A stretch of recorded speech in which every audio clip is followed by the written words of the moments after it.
আসসালামু আলাইকুম ওরহমতুল্লাহি ওবারাকাতুহু।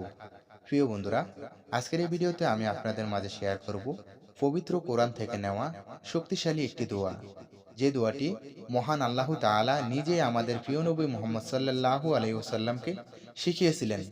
তাই এই দোয়াটি অবশ্যই সবাই পড়বেন। কখন পড়বেন? ইনশাআল্লাহ এই দোয়াটি যে কোনো নতুন কাজ আপনি যদি শুরু করেন আল্লাহর নাম নিয়ে, তাহলে এই দোয়াটি অবশ্যই পড়বেন। এই দোয়াটি পড়ার মাধ্যমে আল্লাহ তাআলা আপনাকে সেই কাজটি যাতে ভালোভাবে করতে পারেন সেই সাহায্য করবেন, এবং যাতে সেই কাজটি খুবই ভালোভাবে শেষ হয় সেই সাহায্য মহান আল্লাহ তাআলা আপনাকে করবেন। তাই অবশ্যই যে কোনো নতুন সিদ্ধান্ত নেওয়ার আগে এই দোয়াটি আল্লাহর নাম নিয়ে পড়বেন। ইনশাআল্লাহ আল্লাহ তাআলা আপনার দোয়াটি কবুল করবেন। দোয়াটি হচ্ছে, রব্বি আদখিলনি মুদখালা সিদ্দিকিন ওয়া আখরিজনি মুখরাজা সিদ্দিকিন ওয়াজআলনি মিন লাদুনকা সুলতানান নাসিরা। আমি দোয়াটি আবার বলতেছি, অবশ্যই সবাই ভালোভাবে মুখস্থ করে নেবেন।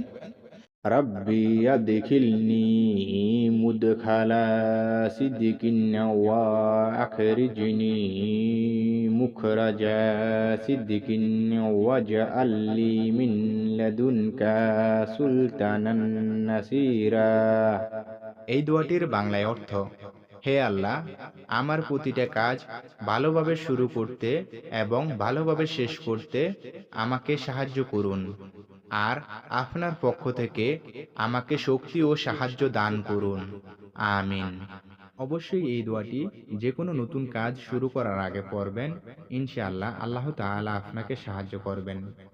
ভিডিওটি ভালো লেগে থাকলে অবশ্যই একটি লাইক, আর এমনই নতুন নতুন ইসলামিক ভিডিও পাওয়ার জন্য আমার এই চ্যানেলটিকে সাবস্ক্রাইব করে দিবেন।